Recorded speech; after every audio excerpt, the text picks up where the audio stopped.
बंगाल में एसआईआर को लेकर ममता बनर्जी और चुनाव आयोग के बीच में तकरार और बढ़ गई है। ममता बनर्जी ने चुनाव आयोग के खिलाफ सुप्रीम कोर्ट में याचिका दायर कर आयोग पर राजनीतिक पक्षपात करने और तानाशाही रवैया अपनाने का गंभीर आरोप लगाया है। ममता बनर्जी ने अपनी याचिका में चुनाव आयोग के साथ साथ राज्य के मुख्य चुनाव अधिकारी को भी प्रतिवादी बनाया है। बंगाल में चल रहे एसआईआर को ममता बनर्जी ने असंवैधानिक और लोकतांत्रिक मूल्य के खिलाफ बताया। ममता बनर्जी का तर्क है कि जिस संवैधानिक संस्था चुनाव आयोग से निष्पक्षता और लोकतंत्र की रक्षा की उम्मीद की जाती है, उसका मौजूदा आचरण बेहद चिंताजनक स्तर पर पहुंच गया है। ममता बनर्जी ने आरोप लगाया है कि एसआईआर के आड़ में नेशनल रजिस्टर ऑफ सिटीजन्स यानी कि एनसीआर को पिछले दरवाजे से लागू करने की एक बड़ी साजिश रची जा रही है। याचिका में ममता बनर्जी ने सुप्रीम कोर्ट और इस मामले में सीधे हस्तक्षेप करने और उचित निर्देश जारी करने की मांग की है। उन्होंने केंद्र सरकार से भी इस प्रक्रिया पर जवाबदेही की मांग की है। ममता बनर्जी एसआईआर के मुद्दे को लेकर आज चुनाव आयुक्त ज्ञानेश कुमार से भी मुलाकात करेंगी। इससे पहले मुख्यमंत्री ने चुनाव आयोग को पत्र लिखकर एसआईआर प्रक्रिया पर गंभीर सवाल उठाते हुए कथित तौर पर 140 लोगों की मौत और माइक्रो ऑब्जर्वरों की तैनाती को गैरकानूनी बताया था। ममता बनर्जी दिल्ली में पार्टी के सांसदों के साथ बैठक में भी बजट के बाद रणनीति बनाएंगी।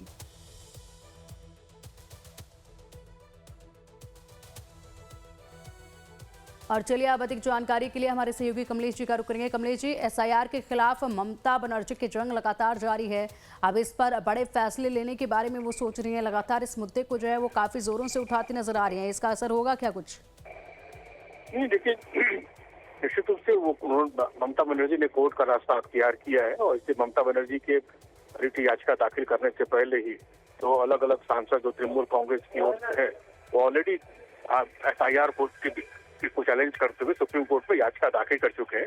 लेकिन 28 जनवरी को ममता बनर्जी की याचिका और आज फिर ज्ञानेश कुमार जो चीफ इलेक्शन कमीशन उससे मिलने आ रही है। तो आपको याद होगा कि पिछली 2 मुलाकातों में तृणमूल कांग्रेस ने चीफ इलेक्शन कमीशन के सामने एक झूठा पुलिंदा आरोपों का पुलिंदा लगाया था और करीब 10 सवाल पूछे थे। अभिषेक बनर्जी भी इलेक्शन कमीशन से मिल चुके हैं और आज उम्मीद की जा रही है कि जब ममता बनर्जी को इलेक्शन कमीशन से मिलेंगे तो आरोपों का पुलिंदा लेकर ही आएंगे और कई संगीन आरोप जो लगातार वो पत्रों के माध्यम से या सुप्रीम कोर्ट में वो रिट याचिका में कर चुकी वही बातें सामने इलेक्शन कमीशन के सामने कहेंगे। अब देखना होगा क्योंकि इलेक्शन कमीशन पहले बात सुनती है उसके बाद जवाब देती है। इलेक्शन कमीशन की ओर से तीनों जो इलेक्शन आयुक्त है वो क्या जवाब देते हैं ममता बनर्जी का।